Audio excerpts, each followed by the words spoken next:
Je débute, je vais faire un compte rendu et envoyer l'enregistrement après. D'abord, merci pour être là ce matin avec la grève. Je sais que c'est pas facile. Euh, c'est la colloque numéro 2 de la GIT cette année. Et l'ordre du jour, c'est les actualités, l'espace membre, les calendriers d'événements et les points sur les groupes de travail. Et après une séance de questions-réponses. Pour commencer, je passe la parole à Iliana pour te présenter. Merci Talita, vous m'entendez bien? Très bien, Très bien. très bien, oui. Bonjour à tous, je suis ravie de participer à cette première colloque. Donc pour me présenter brièvement, je suis titulaire d'un bachelor en commerce et développement durable et actuellement master de communication et marketing responsable.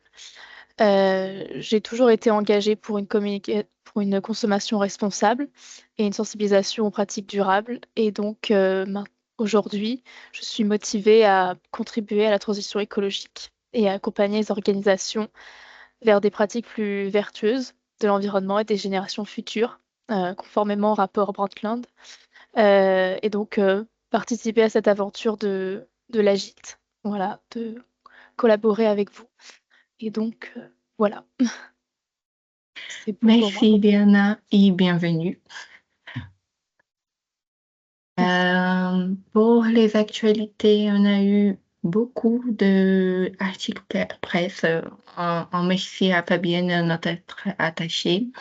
Et on a eu une liste d'interventions entre les interventions pour remettre de baromètre et des sujets IA et souveraineté. La liste des interventions et des articles sont dans les sites, mais vous pouvez aussi après voir dans les documents que je vais envoyer. Les actualités des membres de la GIT. En septembre, on fait 1 an des newsletters qui dans un format trimestriel, pardon, où on propose les dernières publications de l'association, les actualités du numérique responsable et des initiatives de vous. Là, on a 2 manières de mettre nos membres en lumière, qui c'est les interviews exclusives que je propose à des adhérents et aussi vos nouveautés, les actualités, les travaux. Je suis très heureuse d'avoir votre contribution pour la newsletter et comme ça, la pouvoir grandir et passer l'info sur les numériques responsables. Du coup, n'hésite pas à me contacter pour contribuer. Et cette mois-ci, avec Eline DY présente, merci. Et pour la priorisation de la marque Agite, on a 2 raisons.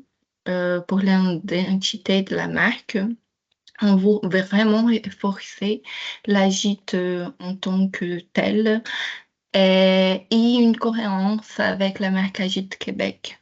Parce que au Québec, ils ne peuvent pas appeler Alliance Green IT. Et du coup, depuis le début, ils s'appellent Agite. Pour avoir cette cohérence, on a depuis mars, avril, on a commencé à mettre en place Agite. Pas de transformation de logo, pas pour l'instant, mais il a eu un changement dans notre page LinkedIn et les changements d'adresse mail pour Agite-France. Après, pour l'espace membre, c'est toujours bien de rappeler comment ça fonctionne. Et nous avons les échanges entre membres. Aujourd'hui, on a 60 membres inscrits dans l'association.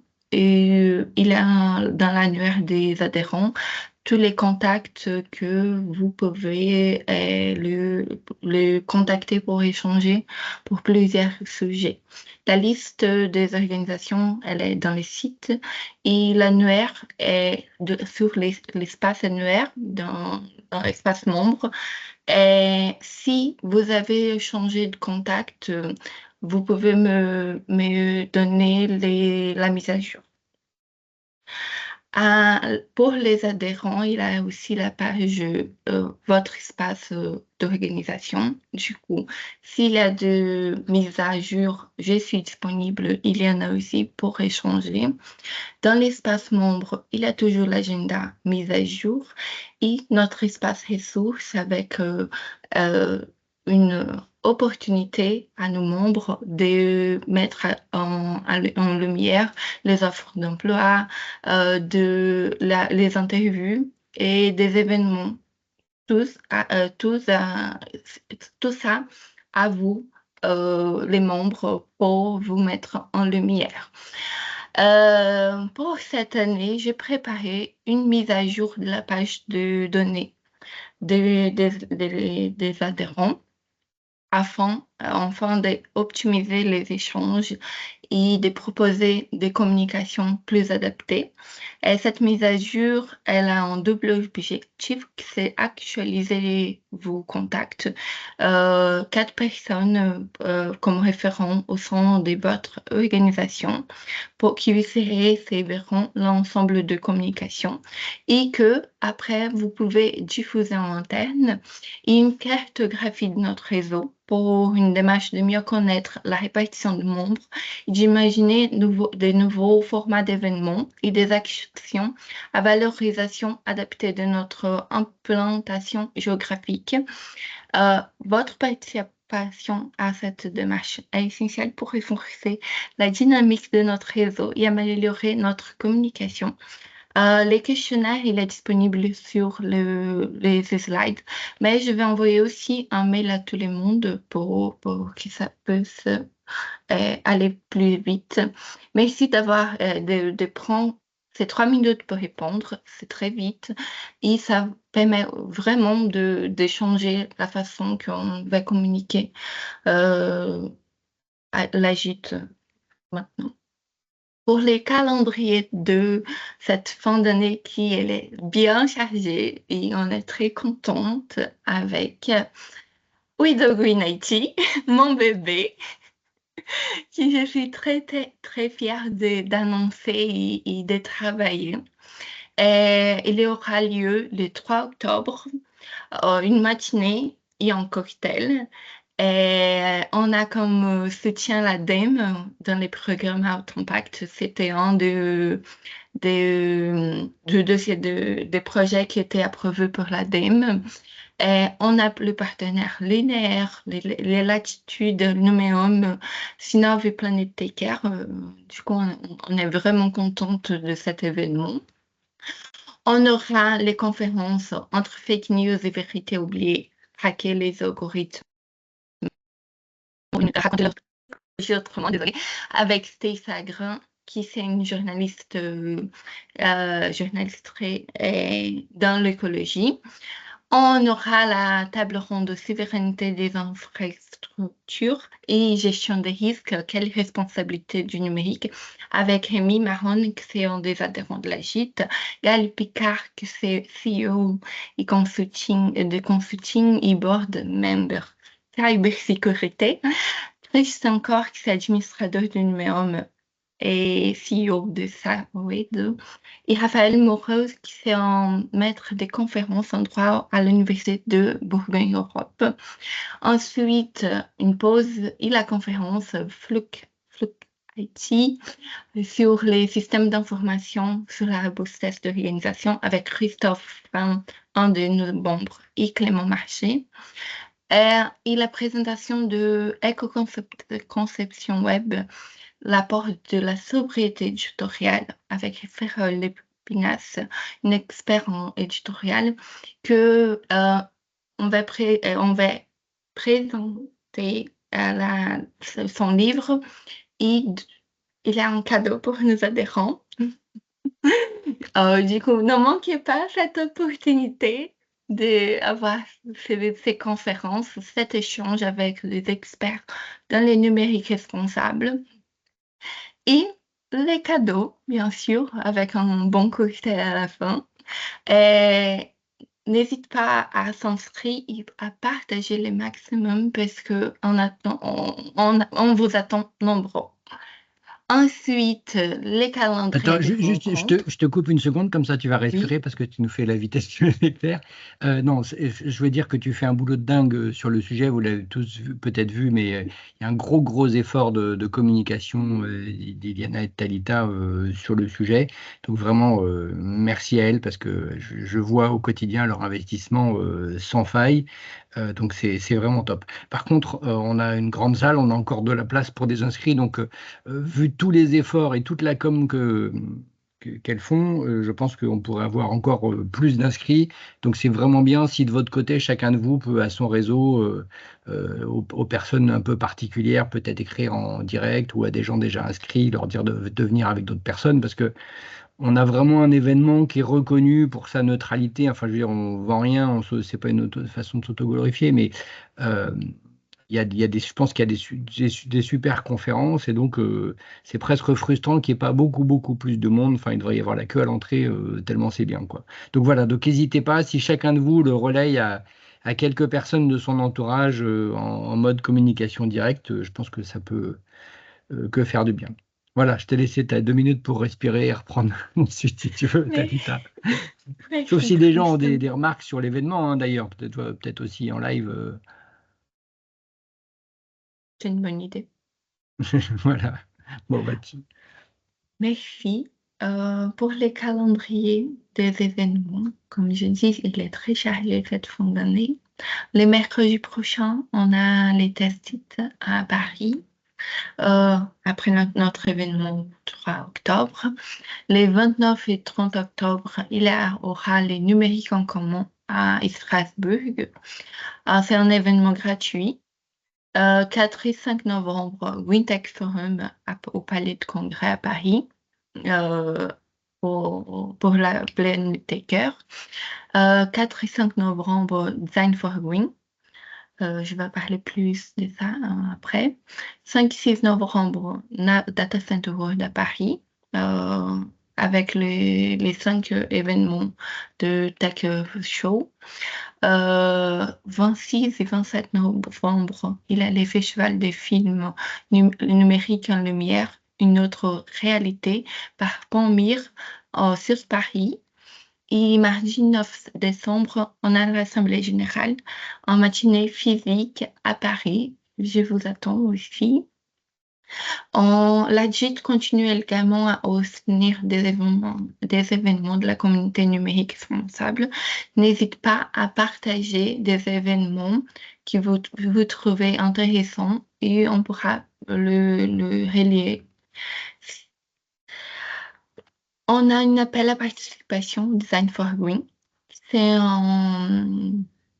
un défi de 48 heures des équipes des étudiants et des professionnels qui conçoivent et développent une solution est conçue répondant au sujet ayant un cahier précis des charges. L'édition 2025 se tiendra au 4 et 5 à l'ESEP avec un démarrage au 4 et pardon, et il y a un lien avec le Green Tech Forum. En tant que partenaire, la JT été sollicité pour constituer les jurys. Aura une séance d'évaluation à distance le 5 novembre et une séance en présentiel le jeudi 20 novembre à l'ESEP en Angers. L'école, elle va prendre en charge les déplacements et le déjeuner pour cette session en présentiel. Les profils recherchés. Il manque encore 4 personnes et on attend une profil de fonctionnalités supplémentaires, techniques et de profils accessibilité. Pour les fonctionnels, les compétences attendues, c'est évaluer les parcours utilisateurs, ergonomie, les designs, la simplicité d'usage, les fonctionnalités. Technique, évaluer les codes, les langages, les bonnes pratiques de développement. Et l'accessibilité, c'est pour évaluer l'accessibilité d'un site. N'hésite pas à me contacter.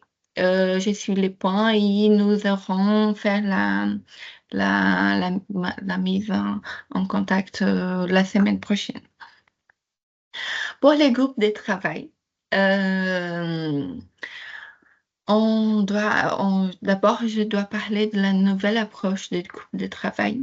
On essaye d'échanger un peu pour avoir de nouvelles forces et pour pas être dans un boucle de perdre les gens parce qu'il y a plein de groupes de travail qui font la même thématique et qui, la force bénévole, elle est une force et qu'on ne peut pas la laisser aller comme ça. Du coup, l'idée, c'est penser une fiche de description du projet. C'est un document en création que je le fais avec Mathieu.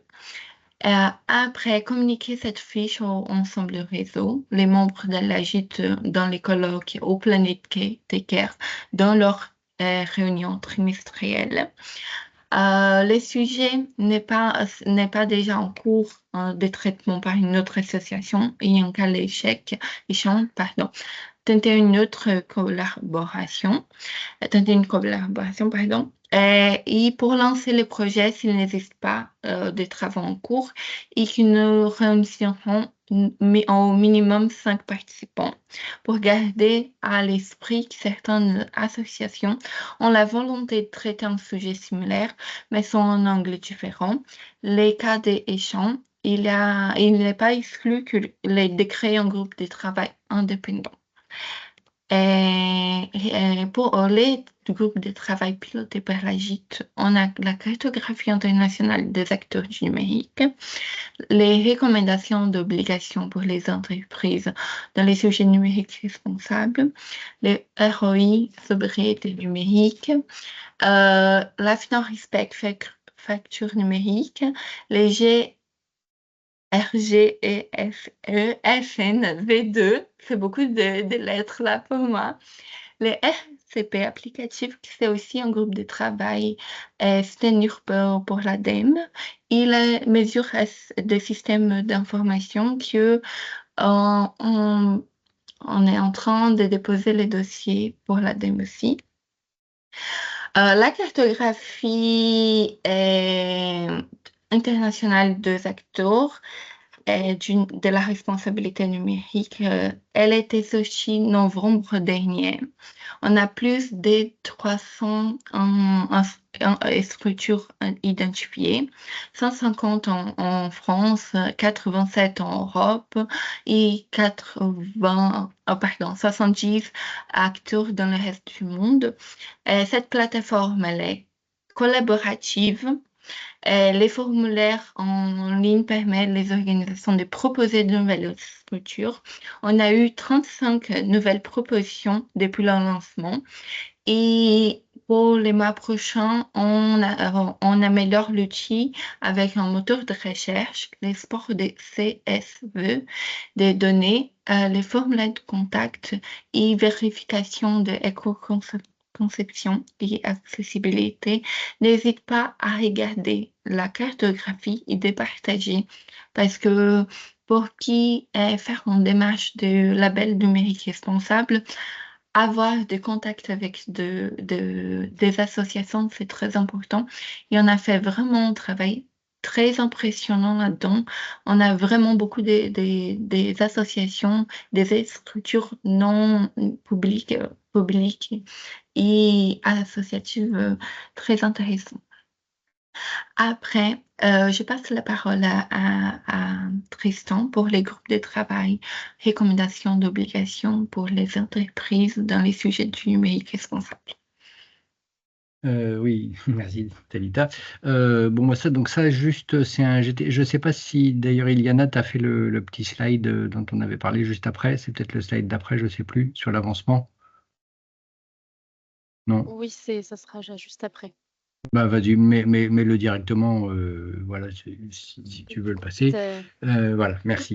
Donc, je ne vais pas réexpliquer l'obligation. On a avancé l'année dernière, on a fait effectivement un certain nombre d'étapes. Voilà, donc, juste pour rappel, au début, le titre, c'était 20 obligations, et puis on arrive en fait sur une cinquantaine à la fin. Donc, il y a eu un bon travail de fait.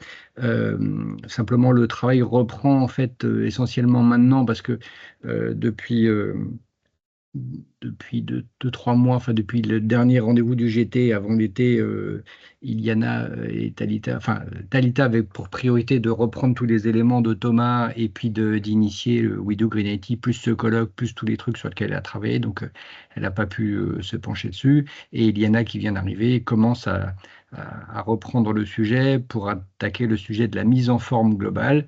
L'idée, c'est sur la base d'un document Excel sur lequel on a identifié toutes les recommandations, fait des analyses, formalisé un certain nombre de choses, c'est d'en faire une mise en forme un petit peu plus lisible. Voilà. L'idée étant qu'après, sur cette mise en forme revue par le GT sous sa forme définitive, qu'on puisse la transmettre à un ou des avocats pour avoir un avis juridique sur la pertinence de ce que l'on a écrit. Est-ce que ça a du sens ou pas?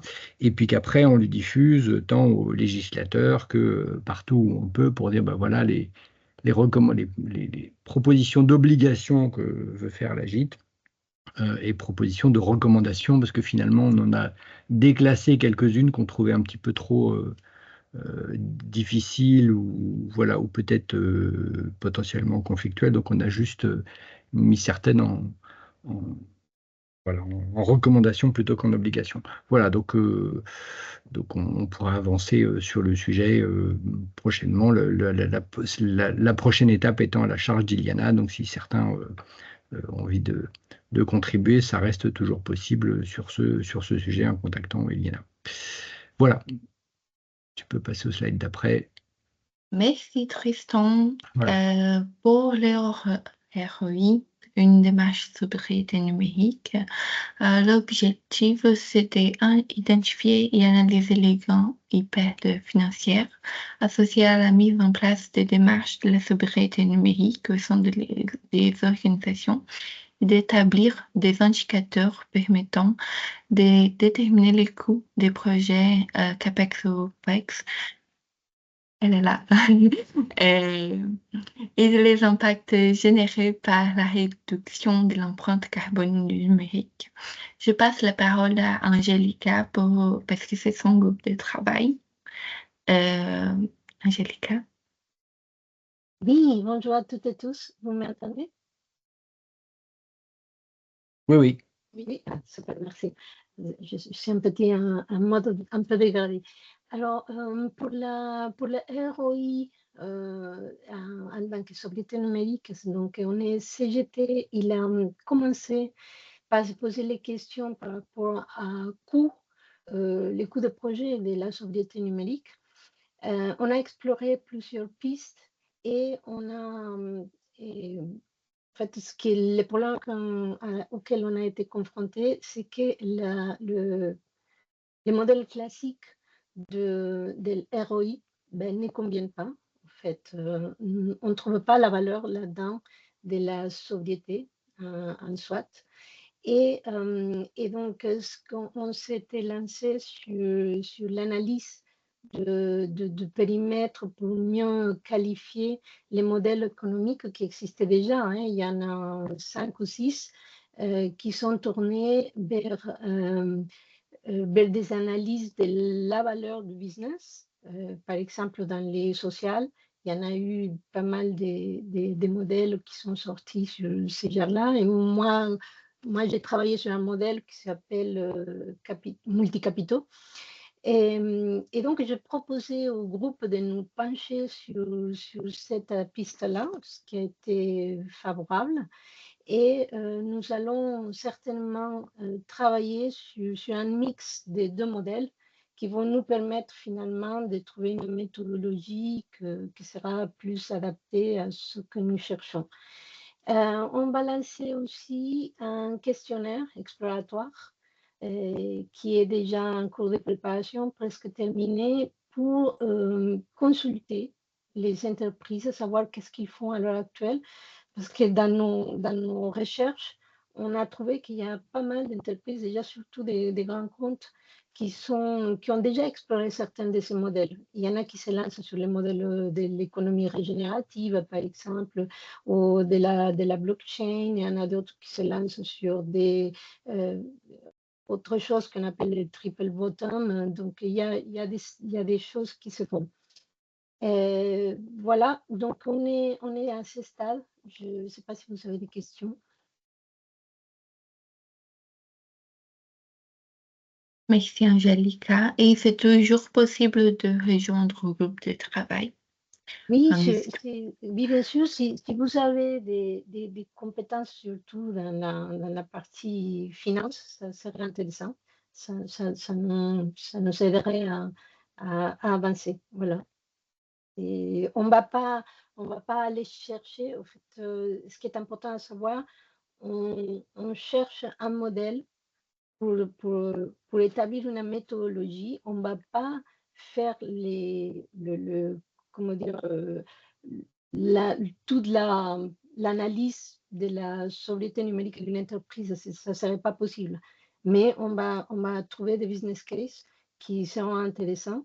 Et c'est ça qu'on va chercher. Donc, si dans vos organisations, vous avez déjà des pistes sur ces types de modèles, qui sont peut-être que ce qu'on peut faire, je ne sais pas, ceux qui participent au colloque, c'est vous envoyer une liste des modèles, en fait, sur lesquels nous penchons, concrètement deux.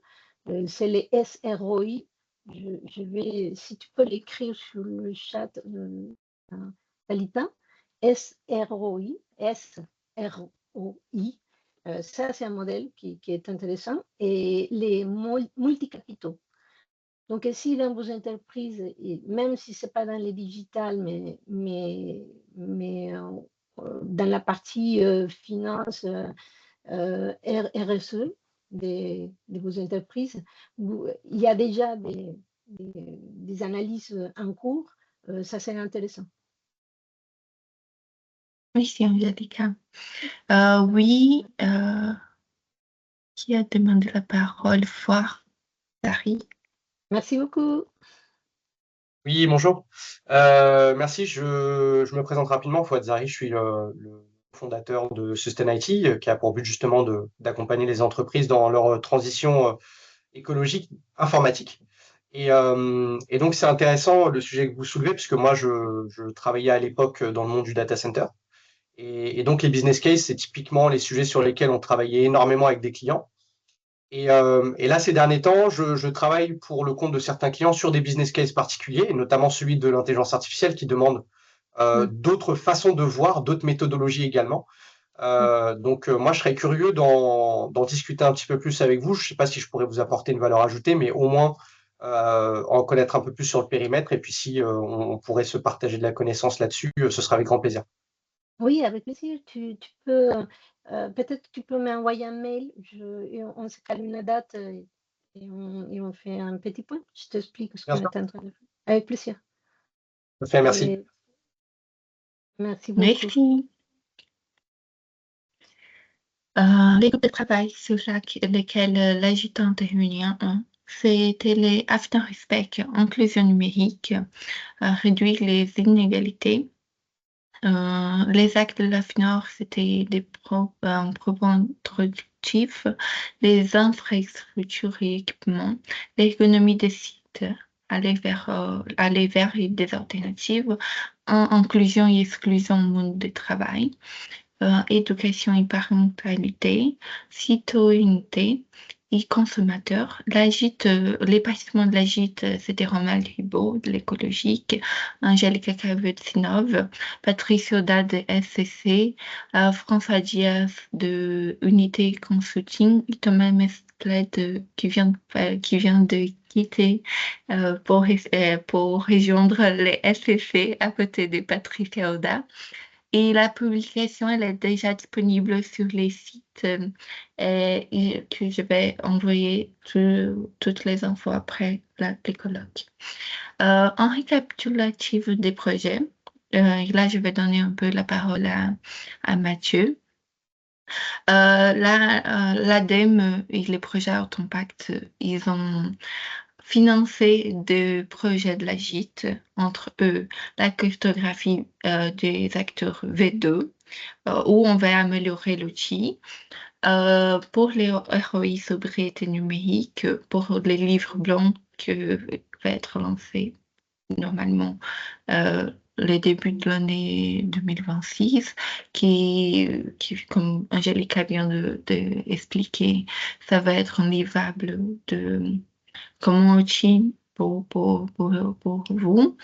Les RCP applicatifs et GR 491, la mesure des systèmes d'information, où je vais passer la parole à Mathieu, qui est le responsable pour eux.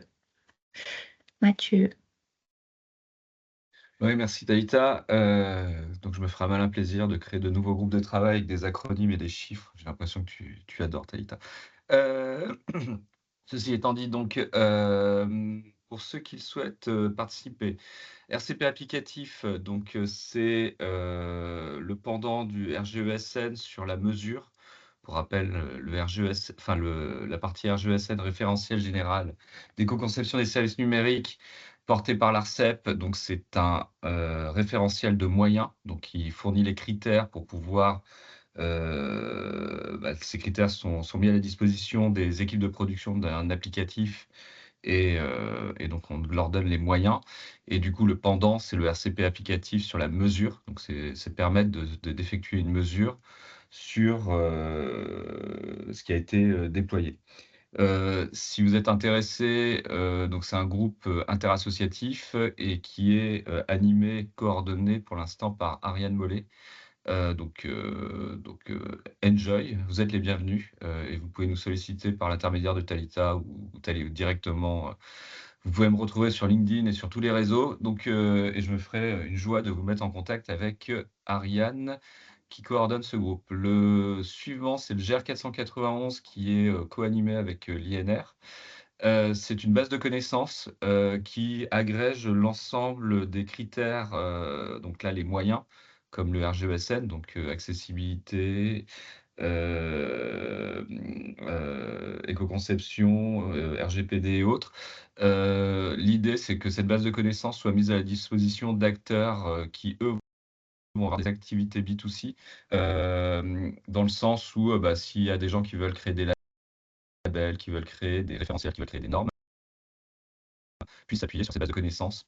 Donc voilà, donc, pour rappel, le GR 491 et ses critères ne sont pas exploitables en l'état. C'est une base de connaissances qui doit être, je dirais, tamisée et travaillée pour pouvoir être exploitable si vous voulez en faire quelque chose. Ensuite, mesure SI, c'est le moteur de calcul SI. Donc, tout bonnement, c'est travailler sur, donc, avec l'ADEME, on souhaite mettre en place une librairie qui va permettre d'avoir le moteur de calcul en lien avec les facteurs d'impact. Donc, pour tout bonnement effectuer sur la base du RCPSI les calculs. Donc voilà, parce que donc, pour rappel, il faut faire la trois phases. Et donc là, c'est vraiment la partie traitement. Donc on va travailler sur ce sujet-là et pour mettre donc une librairie open source avec, je dirais, les moteurs de calcul sous différentes stacks techniques et qui, c'est dans l'objectif, serait maintenu dans une philosophie open source, donc par les différents acteurs et contributeurs qui s'appuieraient et produiraient les évolutions du moteur de calcul. Sur le GR491, vous pouvez revenir vers moi directement. Sur le moteur de calcul SI, c'est Arnaud Huskla qui est en charge du dossier. Et il y en a un dernier qui n'est pas cité là, mais peut-être qu'il est cité après. C'est le RGESN V2. J'en parle assez rapidement. Interassociatif également, et vous pouvez aussi me solliciter, et il est animé, coordonné par Anne Faubry et Christophe Clouzot. C'est tout simplement les évolutions post-lancement RGESN, parce que le RGESN, c'est super, il est lancé, et franchement, c'est une très bonne nouvelle, mais il faut le faire évoluer. Voilà, j'en ai terminé. Si vous avez des questions, à votre disposition. Après, je vais mettre toutes les adresses avec quel groupe de travail pour que, comme ça, c'est plus vite. Je passe les paroles à Tristan Labaume. Oui, donc juste après, en fait, on a une bonne et une mauvaise nouvelle. Je ne sais pas par laquelle je voulais commencer. Alors, je vais commencer par la mauvaise. La mauvaise, c'est qu'on envisage, et on en parlera lors de l'AG, on envisage d'augmenter les cotisations des membres. Voilà. Donc ça, c'est la mauvaise nouvelle. Mais la bonne nouvelle, c'est qu'en augmentant les cotisations, vous allez payer moins, puisque l'AGIT est officiellement reconnue depuis 2 mois comme association reconnue d'intérêt général, ce qui veut dire que nous sommes éligibles à une réduction d'impôt de 66%, de 60%. Voilà, ce qui fait que ça va permettre à la fois de recevoir des dons et de défiscaliser, et en même temps pour les entreprises, même les cotisations, vous pouvoir rentrer dans ce cadre-là. Donc, euh, pour pouvoir améliorer le budget de l'AGIT, puisque vous savez, on a un petit budget, et puis vous voyez tout ce qu'on fait avec, recruter 2 personnes, payer une attachée de presse, organiser des événements et tout ça, on a quand même besoin d'un petit peu d'argent. Je rappelle que il y a aucun, c'est 100% bénévolat sur tous les membres du bureau. Euh, voilà, l'argent étant le nerf de la guerre, on se dit qu'on pourrait profiter de ce bénéfice euh, opérationnel, enfin administratif, pour augmenter un petit peu le budget, tout en permettant à nos membres, in fine, de payer moins. Euh, voilà, donc ça nous intéressait d'en parler là avec vous lors du colloque, avant de faire la proposition officielle en AG. On n'a pas encore les montants, hein. On s'est dit qu'on augmenterait peut-être de 20% la cotisation, mais voilà, on voudrait bien avoir votre avis. Est-ce que vous pensez que c'est une mauvaise idée? Enfin, voilà, donc Romuald peut-être, qui est trésorier, donc le plus impacté, donc enfin plus concerné, je te laisse, je vois que tu as levé la main. Oui, je voulais juste compléter. Déjà, quand tu dis qu'on a un petit budget, le budget de l'AGIT, c'est environ 50 000 euros. Et ça comprend aussi les aides de l'ADEME. Donc, vous voyez qu'on fait quand même beaucoup avec très très peu. Ça, c'était le premier point. Et le deuxième point, c'est préciser en quoi le fait d'être reconnu d'intérêt général est plus intéressant fiscalement. C'est que jusqu'à présent, donc l'entreprise pouvait déduire normalement sa charge d'adhésion, et donc ça venait réduire son bénéfice imposable. Là, le fait d'être reconnu d'intérêt général permet de bénéficier d'une réduction d'impôt. Donc c'est sur la base c'est plus la base imposable qui est déduite, c'est l'impôt lui-même qui est réduit, et donc c'est pour ça que ça, en termes de coûts et même de trésorerie, c'est beaucoup plus avantageux. Donc comme tu l'as présenté, c'est une bonne et une mauvaise nouvelle. Voilà. La mauvaise nouvelle, c'est vrai que ça fait en facial plus d'argent, mais en vrai, ça en fait moins. Et par contre, la très bonne, c'est que ça fait plus d'argent pour la gîte, et donc plus d'oxygène pour mener à bien sa mission.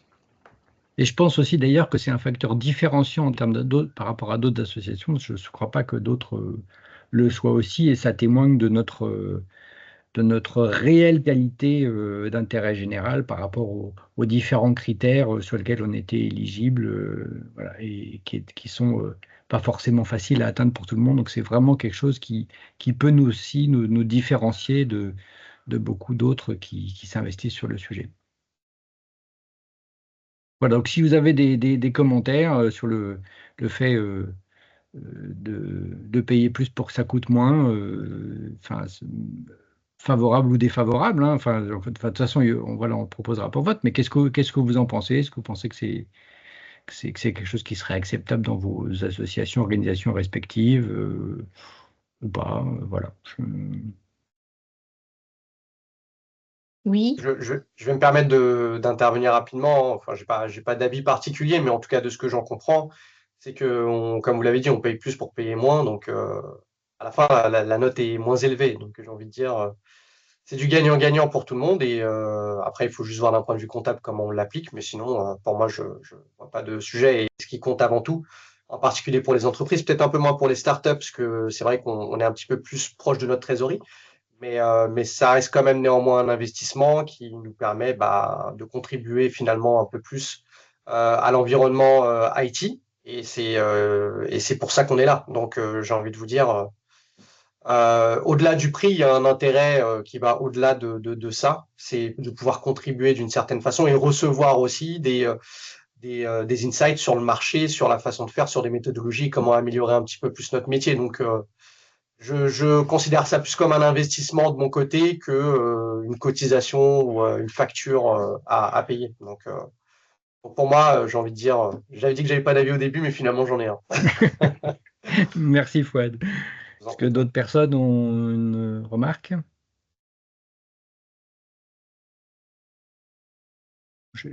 J'ai plutôt tendance à considérer qu'il n'y a pas d'avis négatif a priori. Encore une fois, ça fera l'objet d'une validation en AG, mais que vous êtes tous plutôt favorables à ça, puisque, in fine, ça coûtera moins. Alors, pour être clair, effectivement, tu parlais de la trésor, effectivement, il y a le moment où vous payez la cotisation et puis le moment où vous avez la réduction d'impôt.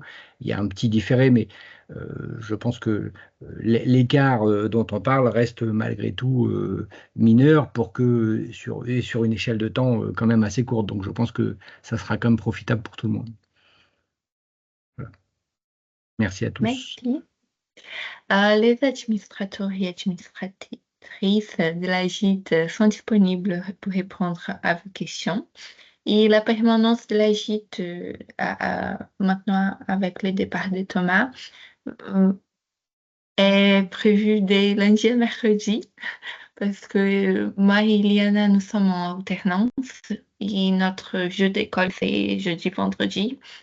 Mais on va être là, disponible pour échanger le plus vite possible, comme était toujours, ça va être. Merci. Juste, tu as dit du lundi et mercredi, c'est du lundi au De mercredi. lundi à mercredi. Voilà, c'est les 3 jours.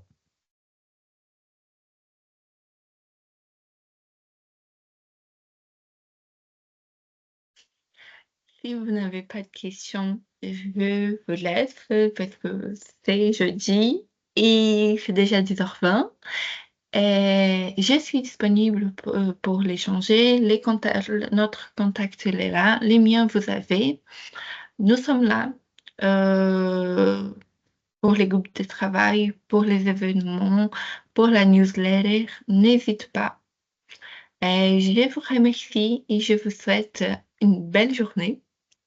Merci Talita, merci Yana, et bonne journée à tout le monde. Merci. Merci À beaucoup, merci à bientôt. tous. Bonne journée. Au revoir. Au revoir. Merci. Au revoir.